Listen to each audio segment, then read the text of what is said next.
있다라는 얘기를 듣는 순간 정말 천군만마를 얻으신 것 같은 느낌이 들었을 것 같은데요. 어떠셨는지?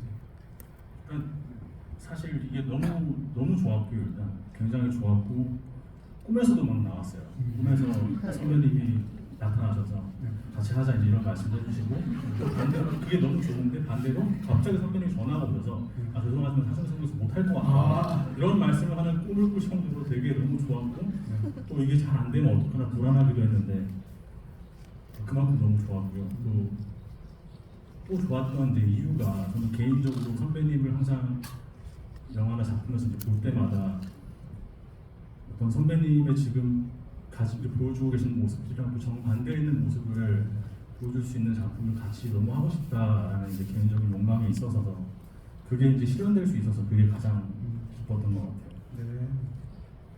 바로 그 시점일 텐데 이제 송중기 배우님께서 사실 이 영화에 이제 나오시면서 여러 가지 기분이 드셨을 것 같습니다. 일단 뭐라고 할까요? 함께 하신 분들이 다 우연히 또 다 이 영화가 처음이거나 감독님뿐만 아니라 배우분들 다 그러실 거고요. 또 영화를 봐도 누가 봐도 사실은 이제 송중기라는 그 우리가 너무 좋아하는 스타의 그 광기가 너무 크니까 네. 현장에 가셨어도 실제로 선배이셨을 거고 또 촬영 경험으로도 가장 많으셨을 거고 그런 상황에서 항상 어떤 중압감이라든지 아니면 부담감 같은 걸 느끼시진 않았나요? 이번 작품 찍으면서 그런 부담감은 좀 많이 없었다고 자신 있게 말씀을 드릴 수 있을 것 같아요. 오히려 편안했고요. 네. 그게 제가 보기에는 취향 차이는 있겠지만 저는 개인적으로 이 작품을 굉장히 벌써 흠뻑 빠져서 그런지 좋아해서 그런지 그 믿음이 있었던 것 같아요. 그리고 많은 분들께서 신인 감독님이시고 사빈 씨, 형서 씨 다 처음 하는 친구들인데 불안하지 않았냐 했는데 그러지 않았던 게 사실은 제가 우리나라 영화에 정말 좋아하는 영화도 많지만 그중에 또 특히 무례한이라는 영화를 꽤 많이 봤었어요. 너무 많이 좋아해서 봤었고 근데 대본을 보고 이 제작진분들이 무례한이라는 영화를 함께 하신 프로듀싱한 프로듀서분들이 계시다는 게 또 믿음이 갔었어요. 짧게만 얘기하자면 뭔가 김남길 선배님이 전도연 선배님을 찾아가서 플롯이 진행이 되는데 뭔가 저 캐릭터가 도연 선배님 캐릭터를 사랑하는 건가 아닌 건가 이렇게 뭔가 이 아리까리한 그 부분이 제가 처음 이 시나리오를 보고 시건이가 연기를 이게 도와주는 거야 망치는 거야 이 아리까리한 거랑 뭔가 이렇게 비슷하게 연결되면서 같은 제작진이라 그런지 비슷한 느낌이 났었던 기억이 나는 것 같아요. 그런 어떤 제가 좋아하는 영화의 제작진들이 또 계신 것도 제가 좀 더 믿음이 가서 그런 여러 가지 의미에서 부담감은 많이 없었던 것 같습니다. 네네. 홍사연 배우님 어떠셨습니까? 그렇게 해서 영화를 보면 사실은 많은 그 배우들하고 직접 연기하는 장면들이 영화 속에 계속 나오게 되는데요. 특히 송중기 씨랑 같이 두 사람이 얘기하는 그 밤의 차고에서 두 사람 사이에서 찌개도 끓여 먹고 대화도 하고 굉장히 이렇게 정이 오가는 그런 장면도 있는 반면에 또 두 사람이 같이 이렇게 극악한 액션을 주고받는 장면이 또 중반과 후반부에 있잖아요. 이렇게 두 분이 같이 직접 두 사람만 연기하는 장면을 찍을 때 어떤 이야기를 두 분이 나누셨고 또 현장에서 어떤 느낌을 받으셨는지. 일단은 현장에서 만나서 선배님하고 얘기를 나누는 시간이 굉장히 길었는데요. 그 전에도 많이 만나뵀던 것 같아요. 그래서 보통 저희가 새벽 7시, 오전 7시쯤에 촬영을 하면은 거의 새벽 5시까지 얘기를 많이 할 정도로 맨날 며칠 그렇게 또 얘기한 적도 있고 근데 그 원동력은 사실 너무 제 개인의 원동력은 잘하고 싶어서도 있지만 선배님하고 같은 의지가 모여서 2시간 내지 1시간을 자도 재밌게 찍었던 것 같아요. 너무 지치지 않고 찍었던 것 같고요. 졸려 죽지 않았어요. 저는 재밌었던 것 같은데 그래서 선배님도 그럴 거라 저는 믿습니다만 근데 여튼 현장에서 너무 많은 얘기를 했던 것 같아요. 뭐 발 하나하나 움직이는 것까지 어떤 게 더 이 장면의 의도에 맞을까부터 시작해서 네. 이 모양새가 과연 앵글에서 봤을 때는 괜찮은 모양새일까도 한번 같이 보기도 하고 하나하나 열심히 제가 볼 수 있도록 선배님께서 사실은 배려해 주시고 리허설도 먼저 몸소해 주시고 저한테 되게 사실 그래서 그날 새벽에 저희가 얻은 대화의 결과는 그 액션에서 저희가 막 멋진 합을 하는 그런 영화가 아니기 때문에 그 작두같이 생긴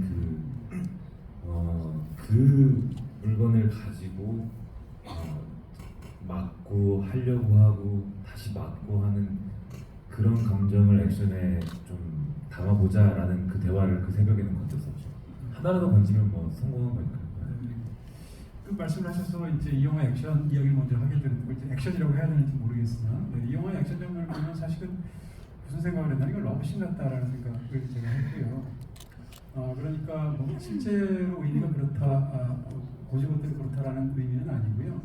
영화에서 보면 사실은 두 사람 사이에서의 어떤 오가는 것이 어떻게 보면 서로의 사이 우정처럼 보이기도 하고 다른 한편으로는 로맨스처럼 보이기도 하고요. 더군다나 이 영화의 액션에서 두 사람이 펼치는 서로가 스스로의 몸을 상하면서까지 대립하거나 혹은 이렇게 엇갈리는 부분을 보면 그 장면 자체가 굉장히 진한 멜로 장면 같다는 생각을 했었거든요. 감독님께서는 이 영화를 각본을 쓰시고 또 연출을 하면서 두 인물의 관계를 이거다라고 말하는 것은 쉽지 않으실 텐데 한 가지로 이런 부분에 대해서 감독님 어떤 생각을 갖고 계셨는지? 이제 배우님들과도 사실 지금 이런 부분에 대해서 말씀을 많이 이야기 나눴었는데 저는 쓸 때부터 이제 이 관계는 사실 정의를 할 수 있는 관계는 아니다라고 생각을 했어요. 이건 우정일 수도 있고 그리고 뭐 사랑이라고 한다라고 하더라도 연인뿐만이 아니라 어떤 인간과 인간으로서 한 개인으로서 여러 가지 형태의 이제 사랑이 존재할 수 있다라고 이제 생각을 했고 이거를 쉽게 정리할 수 있지는 않다 이제 그렇게 생각을 했었고요. 액션씬에 대해서 이제 말씀하신 부분도 그렇게 느끼셨다면 이제 그런 부분인 것 같아요. 결국 아까 말씀하신 러브씬이나 그런 것들도 결국 어떤 두 사람이 가지고 있는 생각이나 감정, 정서 같은 거를 이제 몸과 몸이 부딪히고 섞이면서 이제 그런 것들을 교류하는 그런 행위라고 생각을 하는데 이 영화에서 이제 두 사람의 결국 몸과 몸이 부딪히면서 자기가 가지고 있는 가치관, 서로 다른 가치관이나 그런 것들이 대립을 하고 그런 것들을 이제 몸으로서 서로 부딪히면서 교류를 하는 부분이기 때문에 그런 식으로 뭐 해석이 될 수도 있지 않나 그렇게 해석을 하셨다면 그렇게 느끼시지 않았나 그렇게 생각을 하고 있습니다.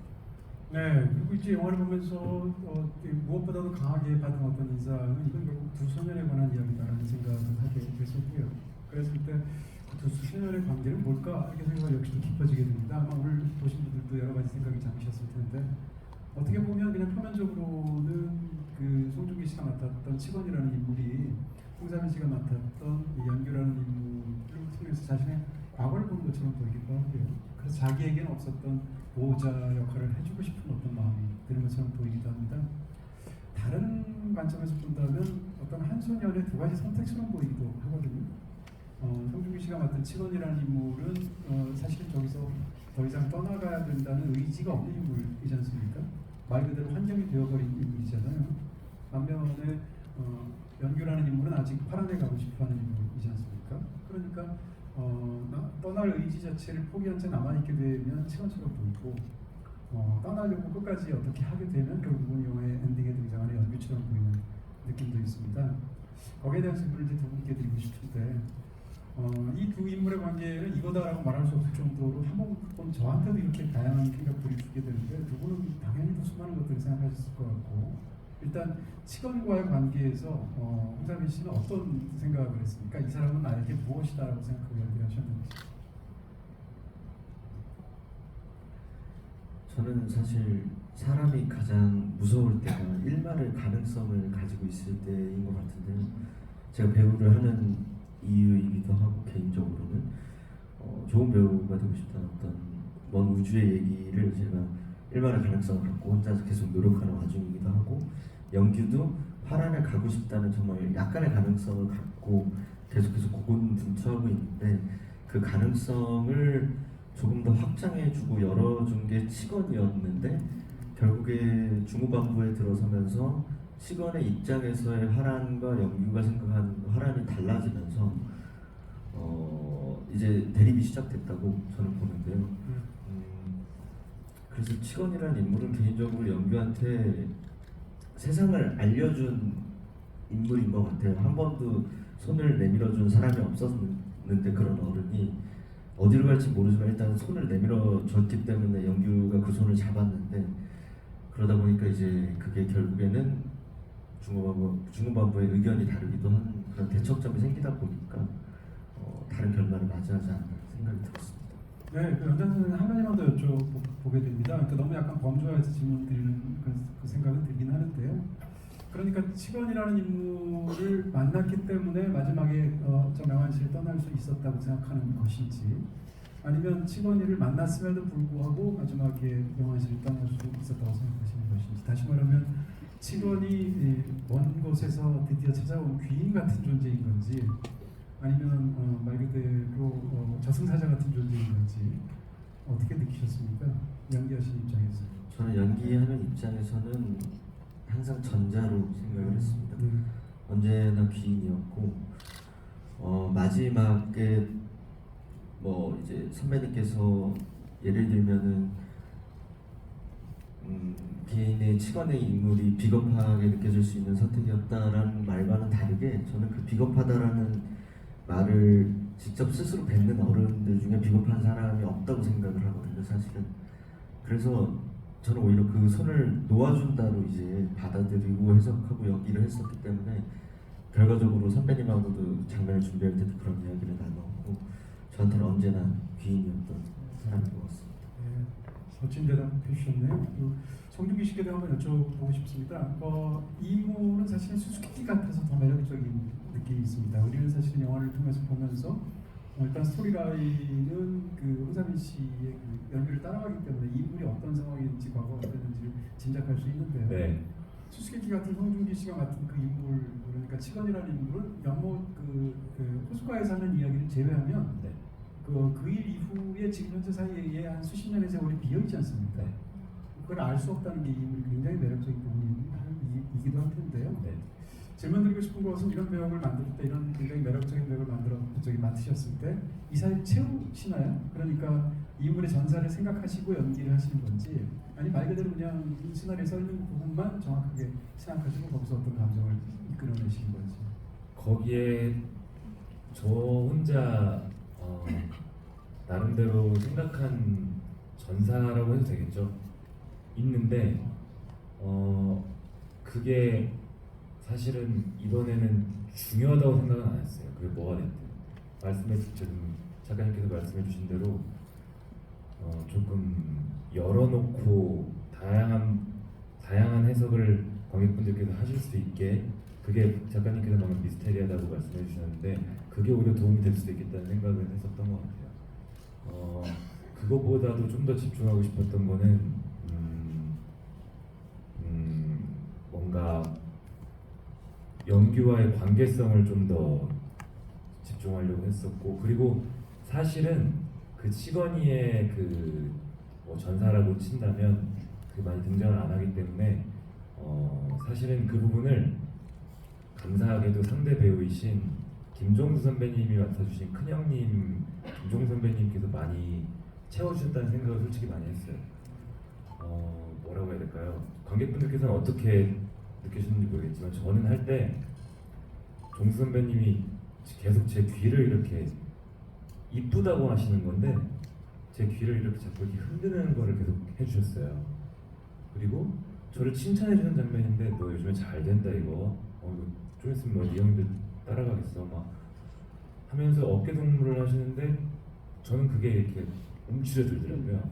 그러니까 영화에 등장하진 않지만 저는 그 전사를 평생을 이 큰형님의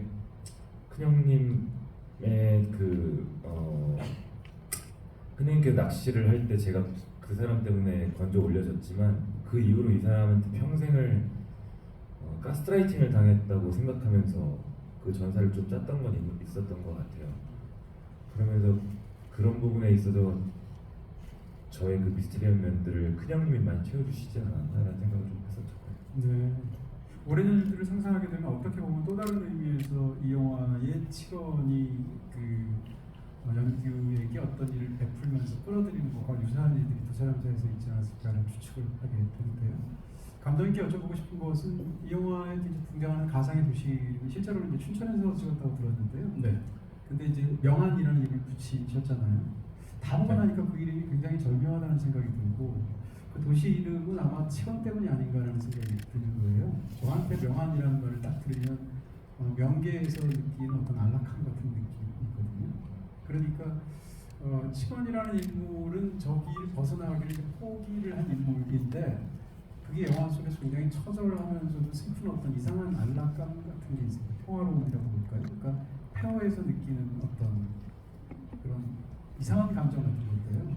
그런 측면에서 명안이라는 도시가 명계에서 느끼는 어떤 안락함 같다는 생각에서 이 도시의 이 네이밍 자체는 치관하고 굉장히 연결이 되면서 저는 사실 굉장히 절묘하게 느껴졌는데 이 도시를 만들어낸 감독의 어떤 생각이라고 볼까? 영화에서 도시는 하나의 세계니까요.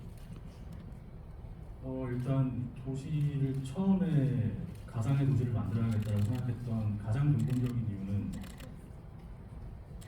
이 이야기가 어떤 하나의 지역이나 어떤 국가나 그런 거에서 국한된 이야기가 아니라 그걸 넘어선 이야기가 됐으면 좋겠다. 그러려면 오히려 실제로 존재하지 않는 가상의 도시로 표현을 하는 게 맞겠다라고 생각을 했었고요. 비슷한 그 평론가님께서 말씀해주신 부분도 너무 좋은 말씀을 해주셨고 저도 이제 거기에 동의를 같이 하면서 이제 하나 더 말씀드리고 싶은 거는 저는 이제 명안시라는 이름을 한자어로 지었어요. 이제 어두울 명예 구덩이 안 이제 어두운 구덩이다 이제 이러한 의미에서 지었던 게 있었고 어두울 명자가 명계 명자죠? 그런가요? 명자죠? 네네. 그렇게 이제 생각을 했었고 말씀하신 대로 이제 치건이 치건이는 기본적으로 어쨌든 사실 연규와 영화적으로 동일한 인물이라고 저는 생각을 했어요. 연규와 동일한 인물이고 지금 연규가 겪고 있는 현재가 치건의 과거이기도 하다라고 생각을 했었는데 그런 의미에서 치건은 연규는 끝까지 노력을 해서 이제 벗어났지만 치건은 그러지 못한 인물이고 이제 안주해버렸다고 표현해도 될지 모르겠지만 여기에 이제 주저앉아버린 거죠. 주저앉은 채 포기를 해버리고 그렇게 살아가고 있는 살아있는 시체 같은 인물이다. 네, 그렇게 생각을 했었습니다. 말 나온 김에 이제 감독님께 또 다른 이제 이 영화의 무거운 주제 중에 하나를 또 여쭤보고 싶은데 사실 이제 두 사람 관계가 굉장히 중요하기도 하지만 또 한 가지는 이 영화에서 부자 관계를 집중적으로 다루시고 있잖아요. 네. 영화에는 이제 부자 관계가 세 커플이 등장하지 않습니까? 이 지금 영화에서 중심이 된 이 두 소년의 부자 관계는 폭력적인 관계이고 그렇게 해서 두 사람 같은 경험을 공유했기 때문에 내가 왜 널 모르냐라고 말을 하게 되는 건데요. 근데 그들이 돈을 뜯어내야 될 주 대상인 상대방인 그 기사 아저씨는 이제 쉽게 얘기하면 이들하고 대변되는 아들에게 뭔가 제대로 해주려고 하는 그게 잘 안 되는 아버지지 않습니까? 그 아버지한테 이제 돈을 뜯는 과정에서 불쌍하지도 않냐고 물어보게 되는 건데요. 제가 여쭤보고 싶은 건 이 영화에서 이제 다양한 관계가 있고 그 남매 관계도 굉장히 중요하고 보스와의 관계도 중요하고 무엇보다도 소년과의 관계가 중요할 텐데 영화에서 사실 부자 관계가 굉장히 중요하게 다루어지고 있다는 겁니다. 여기에 대해서 이 관계를 이렇게 집중적으로 이 영화 속에서 다루신 감독님의 생각을 여쭤보고 싶습니다. 결국에 저는 삶에 있어서 가장 중요한 부분 중 하나가 환경적인 요인 그리고 그 주변 인물 그 주변 인물이라고 한다면 사실 가장 가까운 특히 이 나이 때 그 연규나 아까 말씀하신 그 현우나 어렸을 때 치건 그 나이 때 가장 중요한 관계는 부모라고 생각을 하거든요. 그 부모가 어떻게 행동을 하는지에 따라서 이 소년 소녀들의 어떤 앞으로의 삶이 완전히 달라질 수도 있다고 생각을 했고 그리고 이제 그런 것들이 뒤틀려 있을 경우에 이게 어떤 파급력을 지니고 이 가정이나 심지어 이 세계 전체에 어떤 영향을 미치는지 그런 부분들에 대해서 좀 그려보고 싶어서 그런 관계를 설정하게 됐습니다. 이게 좀 나쁜 생각인데요. 영화를 보면서 제가 너무 몰입이 되다 보니까 영화에서 이제 연규의 아버지가 나오지 않습니까? 이 인물이 이제 폭력적인 인물이기도 하고 자기 연민에 빠져 있잖아요. 그러면서 제가 볼 때 이제 약해서 악한 인물인 건데요. 네. 그 인물이 이제 나쁜 생각인데 저 인물이 좀 응징당하는 걸 영화에서 보고 싶다는 생각을 했어요. 저렇게까지 사실은 자기 연민에 빠져 있고 그러면서 사람들에게 해악을 끼치는 인물인데 영화의 마지막 장면까지 봐도 이분이 응징당하지는 않잖아요. 그렇게 인물을 묘사하신 것에 대한 그러니까 감독님의 생각이 여쭤보고 일단 첫 번째 이제 말씀하신 부분에 대해서 맞아요. 저도 이제 굉장히 나약한 인간이다.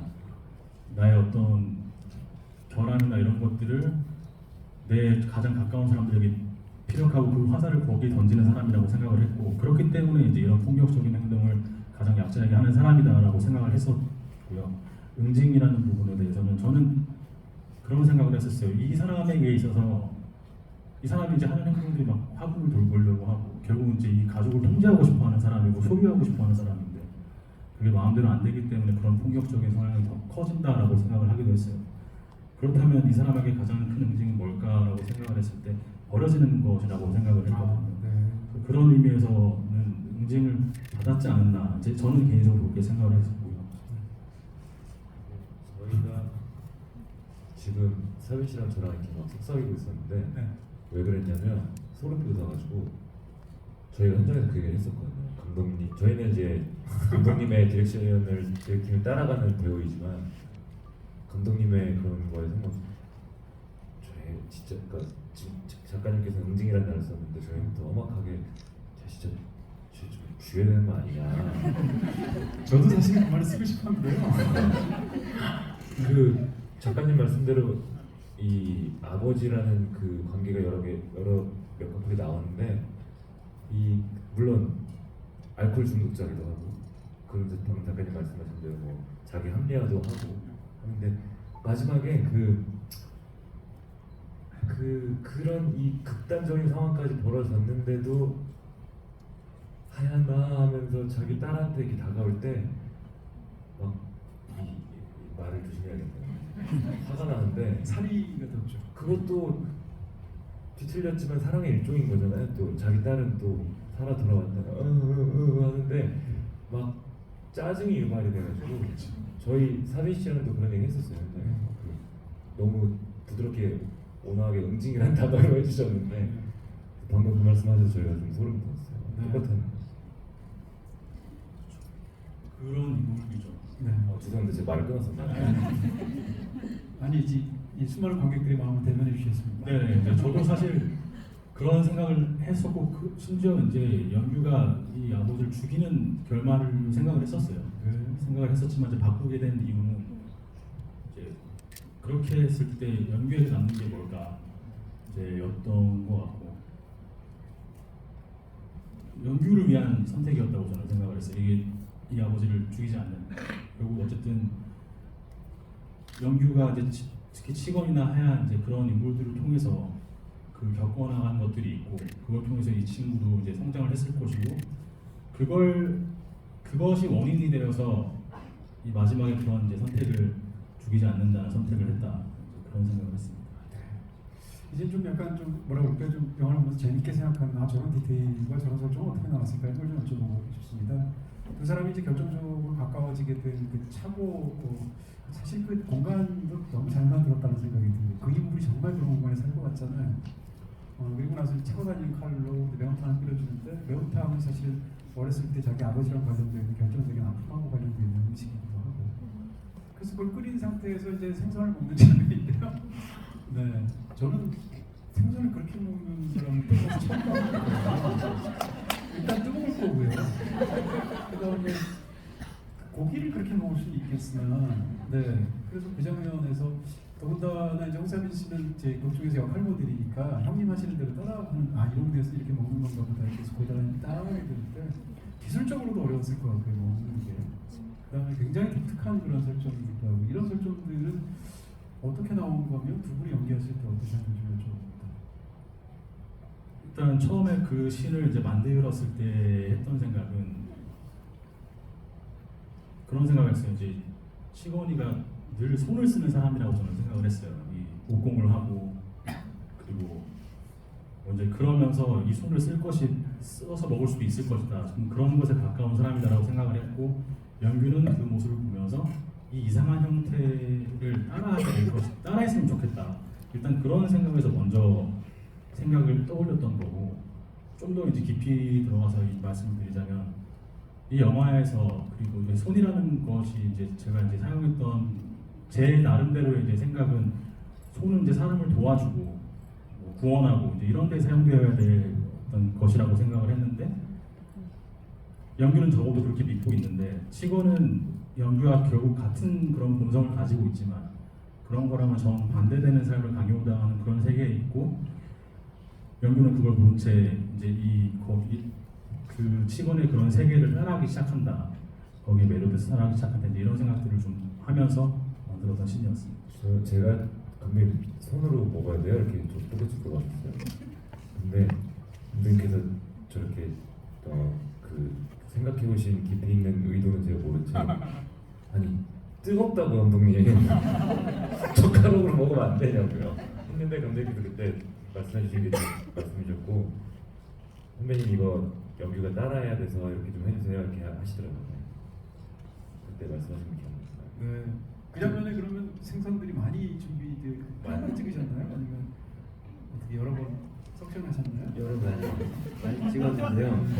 그래서 근데 저는 논외 새벽 3시였나요? 맞아요. 논외인데 밥을 좀 맛없게 먹는다는 얘기를 옛날부터 많이 들어가지고 그게 제일 걱정이었는데 근데 선배님께서는 사실 그래도 어떤 음식을 대하거나 먹는 것에 있어서 또 저는 잘 드신다고 생각을 했거든요. 왜냐면 여러 어떤 스크린이나에서 봤을 때 그래서 어떡하지 맛있게 먹어야 되는데 분명 맛없게 먹을 필요는 없는 장면이잖아요. 사실 두 사람이 어떤 실제로 맛있었겠죠? 알 수 없는 허기짐에 더 맛있게 먹어야 장면이 사실. 근데 선배님이 알겠습니다 하고는 너무 맛있게 드시는 거예요 갑자기. 네. 그래서 대본에 정말 없는 지문인데 그냥 뜯어 드시는 거 마냥 이렇게 손을 막 쥐고 새벽 3시, 4시, 5시까지 저희가 뼈를 막 발레면서 그 매운탕을 먹었는데 다음날 저희 다 비린내가 온몸에 다 배어서 그날 좀 서로 떨어져 있었던 무슨 생선이었나요? 동태탕 같은 생선이었던 걸로 기억하고요. 네. 저는 맛있었을 수밖에 없는 게 그 운동한다고 몇 달째 짠 거를 잘 안 먹었더니 이제 왜 공식적인 촬영 때는 먹는 거는 이제 약간 좀 죄책감이 덜하잖아요. 그래서 너무 맛있게 먹었어요. 명분이 있으니까요, 그렇죠? 너무 맛있었어요. 네, 누군 연기에서 너무 인상적이었던 장면 하나씩 좀 여쭤보겠습니다. 사실 지금 제가 계속 여쭤보고 싶은데 시간이 너무 많이 가서 송중기 씨 관련된 장면에서 사실은 그게 각본에서 너무 중요했을 것 같고 그리고 호숫가에서 이제 긴 대사를 하는 장면입니다. 근데 그 대사는 사실은 좀 연기를 제대로 이렇게 소화하지 못하는 배우였다면 그 장면이 굉장히 인위적으로 느껴졌을 것 같고요. 거기다가 대화도 아니고 모놀로그이고 심지어는 시선도 맞추시지 않은 채 허공에다가 호숫가에다 던지고 이제 앞에서 이야기하는 장면이지 않습니까? 배우 입장에서 보면 이 장면은 너무너무 중요한 장면이라고 생각하셨을 것이고 또 그걸 혼자 다 하셔야 되고 그 장면을 소화하실 때 어떤 생각이라고 볼까요? 사실 그 장면에서 스스로를 애새끼라고 말을 하지만 그게 이 영화에서 어색하거나 그렇게 느껴지지 않고 너무 절절하게 느껴지면서 이 모노로그와 관객을 설득하기 때문에 시간이라는 인물이 확 살아버리지 않습니까? 그런 측면에서 그 장면을 어떻게 찍으셨고 어떻게 준비하셨는지. 저는 그 장면을 처음에 책으로 봤을 때도 굉장히 연극적이라고 생각을 했었어요. 연극적인 장면이다. 와, 영화에서 이거를 어떻게 표현을 해야 될까? 색다르다. 분명 많이 있었던 기법은 아니었어요. 근데 어떻게 해내고 싶었고, 근데 참 그 장면뿐만 아니라 저희 영화에서 전체적인 톤 앤 매너에 있어서도 이 정서를 끌고 가는 데 있어서도 공간이 주는 그 무게감이 저는 되게 중요하다고 생각하는 영화인데, 그 장면에서 또 역시나 마찬가지로 공간이 주는 힘을 또 빌려야겠다는 생각도 들었어요. 그런 의미에서 사실 원래 감독님께서 잡은 촬영지는 오토바이 대리점에서 하는 대사였었어요. 근데 제가 이 공간이 주는 이 힘을 더 받고 싶어서 역으로 제가 감독님한테 계속 졸랐었어요. 감독님 저수지로 가면 안 돼요. 내가 그 일을 겪었던, 물론 저는 다른 사람 이야기인 것처럼 얘기를 하지만 내가 겪었던 그 저수지에 가서 영화에서 보시면 물론 영규도 제 뒤에 있고 하니까 혼자 하는 대사인데 공간의 힘을 받고 싶었어요. 그래서 내가 실제 일을 겪었던 그 저수지에 가서 그 물가를 바라보면서 하고 싶다는 그 생각이 계속 들더라고요. 그래서 감독님께 제안을 했고 감독님께서 고민하시더니 촬영 그 장면을 촬영하기 이틀 전까지 원래는 오토바이 대리점에서 찍는 거였는데 갑자기 부랴부랴 춘천에 있는 저수지를 막 헌팅하기 시작을 했죠. 그 그 공간에서 주는 힘을 저는 받고 현장에서 아침에 리허설을 하는데 너무 자연스럽더라고요. 굉장히 아까 말씀드렸다시피 이런 영화에서 장편 영화에서 연극적인 씬을 어떻게 소화를 해야 되지 하는 고민이 있었다면 아침에 리허설 했을 때는 할 수 있겠다 생각이 들어서 그다음에는 쉽게 저희가 찍었던 거죠. 정말 이제 놀라운 판단이라는 생각이 듭니다. 왜냐하면 이제 극 중에 등장하는 칠원이라는 인물을 보면 예를 들어서 이 인물에게 이제 저는 식물 같기도 하고 동물 같기도 하는 느낌이 있는데 예를 들어서 그 연규의 집을 아버지 그 폭력적인 아버지인데 그 정재광 씨랑 같이 들어가서 신발 신처럼 올라가잖아요. 이렇게 주위를 둘러보고 이렇게 했을 때 보면 정말 영역 확인하는 맹수처럼 보이거든요. 반면에 지금 말씀하셨던 그 장면 같은 걸 보면 제가 어떤 느낌을 받았냐면 이 인물은 어쨌건 호숫가에서 어린 시절에 아버지 그날이 그 일이 있었을 때 사실상 영혼이 죽어버린 인물이잖아요. 거기서 그냥 그날 이후로 자라지도 않고 계속 뭐라 그럴까 이게 식물처럼 성장이 멈췄죠. 그렇죠. 네. 호숫가에서 그냥 이렇게 심기워진 나무처럼 이렇게 있는 인물처럼 느껴지거든요. 그러니까 그런 그 인물의 넋두리처럼 느껴진다는 측면에서 사실 공간하고 너무 잘 붙어 있는 것처럼 느껴지는데 놀랍다는 생각이 듭니다. 이번엔 홍삼일 씨한테 여쭤보고 싶은데 영화에서 이제 연출적으로도 굉장히 멋지게 그 장면이 표현이 되기도 했고 오토바이 타고 가는데 기름이 떨어져서 이제 사거리에서 멈춰져 있는 장면 있지 않습니까? 유리창을 쳐다보고 자기 얼굴 보고 손에 있는 피를 내려다보는 그 장면을 찍으실 때 어떠셨나요? 지금 송중기 씨 말씀하신 것처럼 그 장면도 역시 공간이 주는 느낌이 굉장히 강했을 텐데 일단은 제가 디테일하게 잘 기억을 하는지는 모르겠지만 오토바이가 멈췄을 때 굉장히 큰 풀샷으로 부감으로 내려다보이게 그 친구를 굉장히 고립되게 만드는 어떤 구조가 있었던 것 같은데 영화도 있죠. 그 힘이 굉장히 컸었던 것 같아요. 그걸 상상하는 힘도 컸고 더 이상 오갈 데 없는 상황 속에서 내가 배운 게 도둑질이라는 말처럼 정말 그걸 살려고 했는데 살려고 발버둥 치는 순간에 마주한 어떤 거울 같은 자신의 모습이 감독님하고 얘기했던 가장 큰 부분은 무조건 희한했으면 좋겠다. 저 역시도 그랬고 일반적으로 영화적인 플롯을 둘러봤을 때 생각이 날 만한 의구심이 든다라던가 아니면은 어떤 여튼 기시감이 드는 얼굴은 아니었으면 좋겠다 라는 생각이 들어서 어떡하지? 생각이 화장실 가서 계속 이제 거울 보면서 연습을 했는데 이게 뭐 잘 담겼는지는 저는 잘 아직 판가름은 어렵지만 여튼 구성적으로 이 인물이 어떻게 변화하고 선택하는 게 느껴졌으면 좋겠는지를 많이 얘기했던 것 같습니다. 네. 감독님께 마지막 질문 드리고 이제부터 여러분께 마이크 드리겠습니다.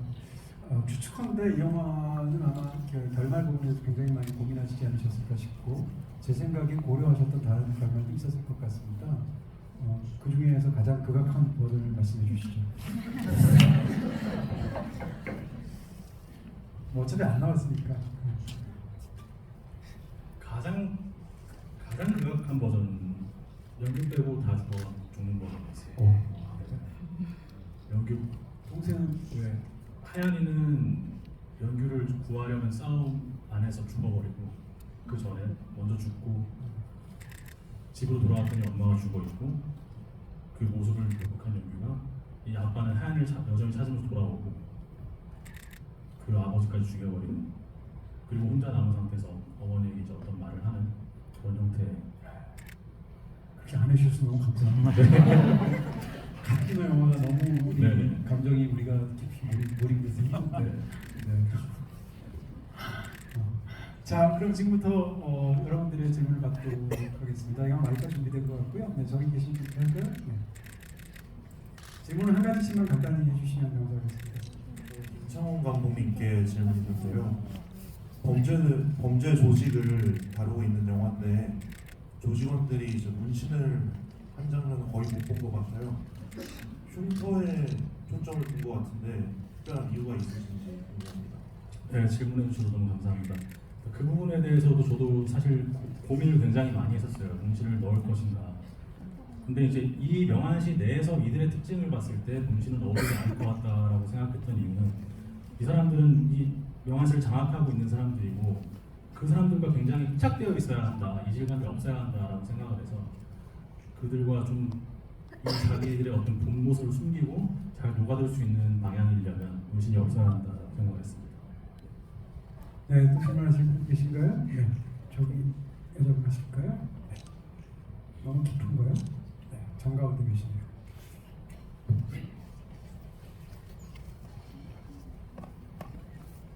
제가 너무 두서가 없을 것 같아서 좀 써놨는데 짧게 하겠습니다. 저는 올해 본 한국 영화 중에 이게 제일 좋다고 말할 수 있을 정도로 일단 인상 깊게 봤고요. 초반에 직원과 대화하면서 영규가 뭐 비슷비슷하게 사는 곳으로 가고 싶다라는 이야기를 많이 했는데 그게 저는 인상적이었거든요. 그게 연기의 꿈이라고도 생각을 했고, 근데 결과적으로 보면은 연규가 비슷비슷하게 사는 사람들이 있는 곳으로 가게 되는 거잖아요. 물론 그게 연규가 원하는 방향은 아니었지만, 근데 이게 자꾸 마음에 걸리더라고요. 꼭 연규가 이런 방식으로만 비슷비슷한 사람들이 있는 곳으로 갈 수밖에 없었는지, 혹시 행복하게 모두가 비슷비슷하게 행복하게 살아갈 수 있는 곳은 없었을까 이런 생각이 좀 들었는데, 물론 이거를 의도했냐고 물어보는 건 조금 해석의 여지를 남기지 않는 것 같아서 좀 그렇고, 이제 감독님과 배우분들이 생각하시기에 그런 방법은 없었을까 이런 점을 좀 묻고 싶습니다.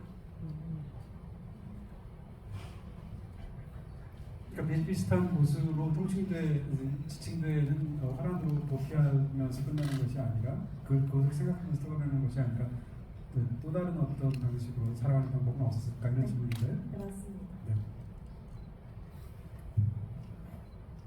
일단 저 연규가 생각하는 네덜란드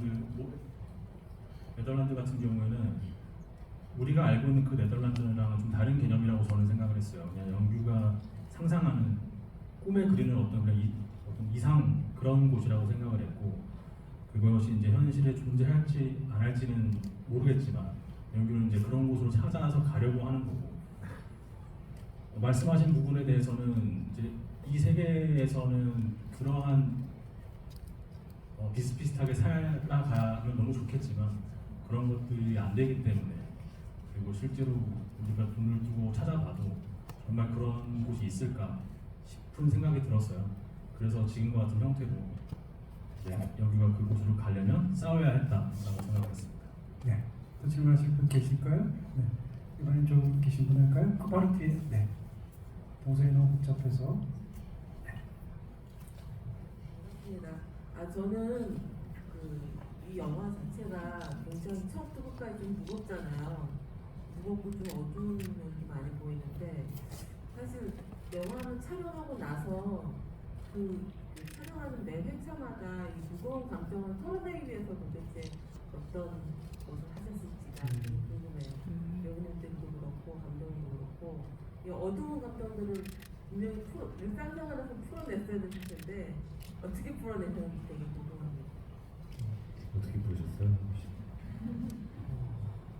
근데 어둡고 뭔가 그런 암울한 분위기 속에서 인물이 그런 연기를 한다는 게 굉장히 어찌 보면 나중에 배우 개인에게도 영향이 가는 문제가 생길 수도 있지만, 정말 저는 운이 좋았던 거는 그런 지장이 많이 안 갔던 것 같은데 그 이유가 건강하게 찍었습니다.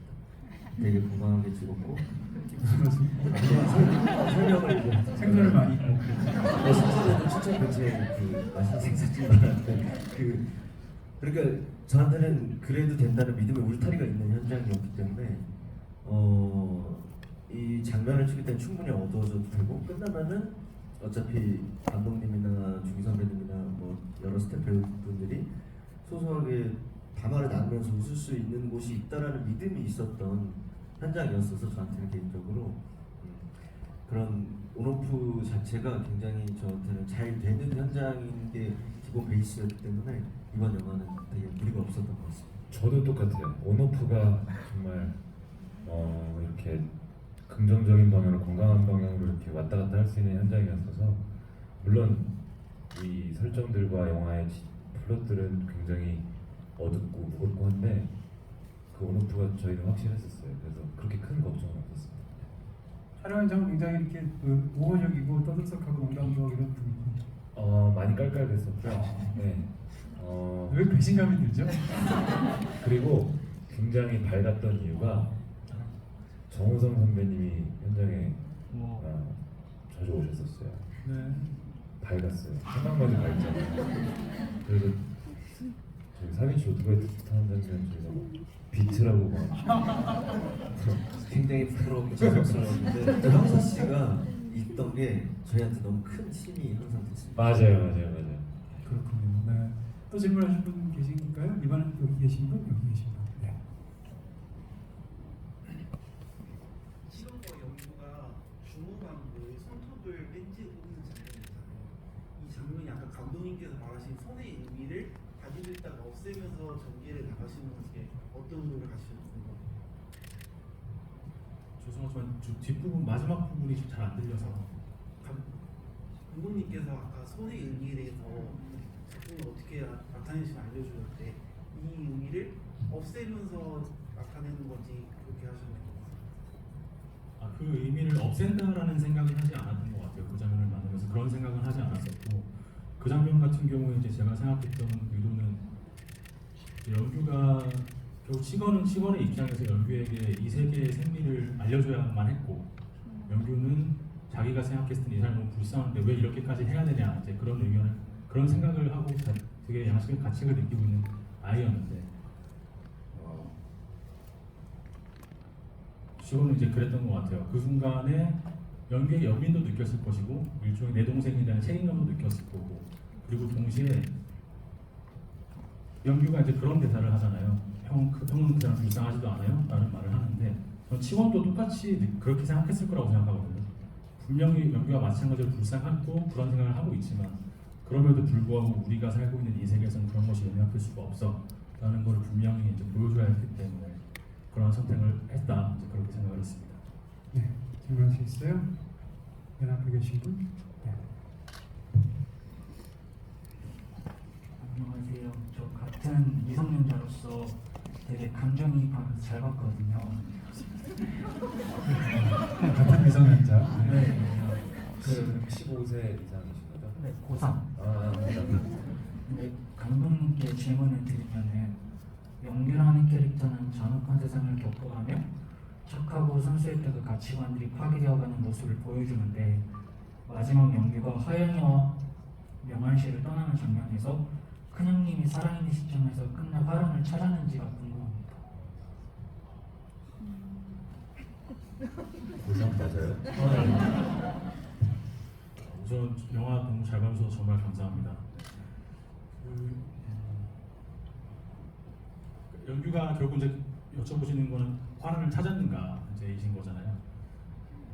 저는 이제 그 질문에 대해서는 사실 이제 관객분들께서 어떻게 느끼시는지에 따라서 이제 이건 정답이 나뉠 거라고 생각해요. 다만 제가 이제 그 장면에서 했던 의도는 연규에겐 어쨌든 지금 그 하얀이라는 이제 든든한 보호자, 그런 동반자가 함께 있고 지금과는 또 다른 양상일 텐데 그렇다면 이들이 위태로울지언정 그래도 이보다는 좀 낫지 않을까? 그나마 더 나은 삶을 살지 않을까? 어떤지 그런 방향으로 조금 더 기울어서 마지막에 생각을 했던 것 같아요.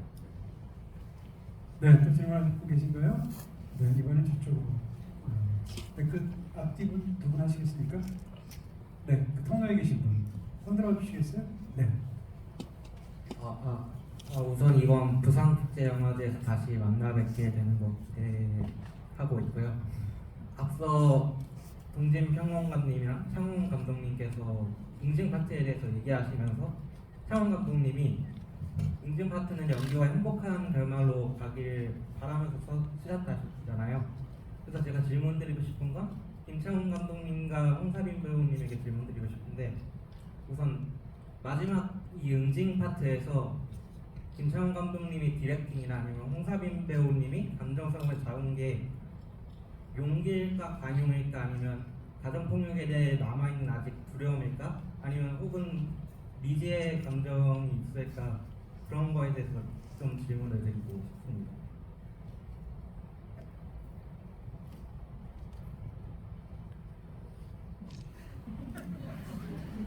지금 라인처럼 그거 생각하고 계세요? 네. 고3이신가요? 너무 깊은 질문을 해주셔가지고. 네네, 그러신 것 같아요. 그 집안에서 이야기를 하신 거죠? 마지막에 응징 파트라고 하신 거죠? 네, 맞습니다.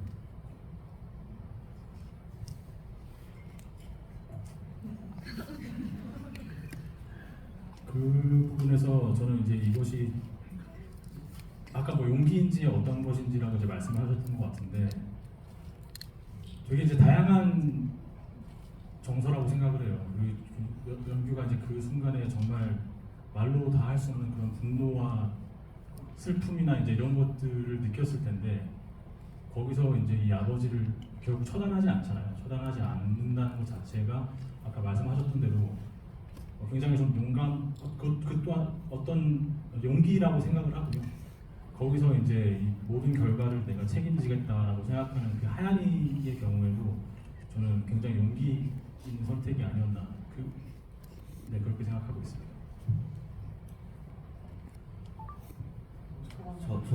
저도 감독님의 생각과 가까운 것 같고요. 어떤 선택을 하건 또 화란으로 가려고 노력했을 것 같아요. 그래서 조금 더 나은 선택을 하려고 말씀해 주신 것처럼 용기를 내봤던 게 아닐까, 연규가 그때 그런 생각이 지금 들고 합니다. 그 뒤에 계신 분 아시겠습니까? 저는 관객의 입장에서 막연하게 그 치건이 상자를 만들 때 선물을 해주려고 한다고 생각을 했어요. 근데 나중에 이제 낚싯바늘을 넣으셨잖아요. 그 낚싯바늘을 치건이 넣어놓은 시점도 궁금하고요. 그리고 그 상자를 만들게 된 계기 이런 것도 궁금합니다. 와, 그 부분을 저희 영화가 어떤 면에서는 친절하지 않은 부분도 많은 영화라서 과연 이렇게 알아봐 주실까 했는데 너무 감사드리고요. 왜냐면은 제가 그 상자를 연기를 주려고 만들고 있었다는 거를 인식을 못 하시는 관객분들도 그리고 또 기자님들도 계시더라고요. 대화를 나누다 보니까. 근데 그게 맞고요. 계속 그 연기의 손톱을 뽑으러 갔을 때 제가 우연히 그 네덜란드 국기가 그려진 그걸 보고 이제 그 연규가 그쪽으로 가고 싶어 한다는 거를 약간 상징하는 장면이었는데, 그 다음부터 이제 만들기 시작을 하지, 이 친구의 선물을 주려고. 근데 결국 그 낚시 바늘을 넣어놓은 타이밍이 중요한 것 같지는 않고요. 사실 그건 저도 잘 모르겠어요. 근데 중요한 지점은 거기서 연규와 시간의 캐릭터의 차이점이 보이는 것 같아요. 저는 끝까지 희망을 갖지 못하는 캐릭터로 저는 생각을 했고, 결국은 그래서 그걸 넣어놨던 것 같아요. 정말 뭔가 영화 전체적으로 계속 기저에 깔려있는 정서가 뭔가 이 물고기 아가미에 저 찌가 박혀서 정말 벗어나지 못하는 그 답답한 게 계속 저는 이 영화에 깔려있다고 생각을 하는데, 그게 치건이가 느끼는 치건이의 캐릭터를 상징한다고 생각을 해요. 끝까지 희망이 없고, 그러니까 용기도 없고 벗어나고 싶어하는, 실천도 안 하고요. 결국은 굉장히 말로는 어른이라고 하는데 연기랑 똑같은, 아까 작가님께서 말씀하신 소년이라고 생각을 하는데, 그 소년이 결국 비겁한 선택으로 혼자만 가죠. 네. 그 타이밍보다는 그 상자 안에 그걸 넣어놨다는 게 참 치건이를 보여주는 부분이라고 생각합니다. 네, 질문들 너무 감사드리고요. 네, 일반 극장에서는 지비가 아니라 영화제 지비 같은 그런 느낌도 좀 굉장히 깊숙하고 좋은 질문 너무 감사드립니다. 네, 시간이 가서 더 질문을 받을 수는 없을 것 같고요. 이제 특장님께 오늘 자리 어떠셨는지 또 마지막으로 어떤 말씀을 주시고 싶은지 이야기 한 다음에 마치도록 하겠습니다.